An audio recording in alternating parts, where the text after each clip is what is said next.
I just let that water warm up while my steak marinates. Just kind of relax, take it easy.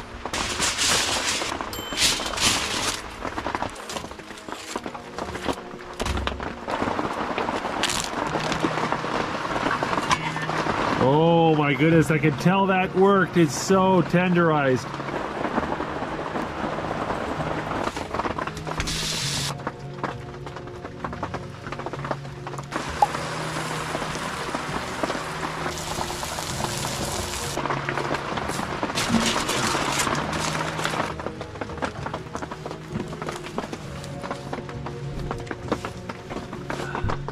Baked pineapple, baked apple, baked yam, sweet carrots, asparagus, and one very tender steak.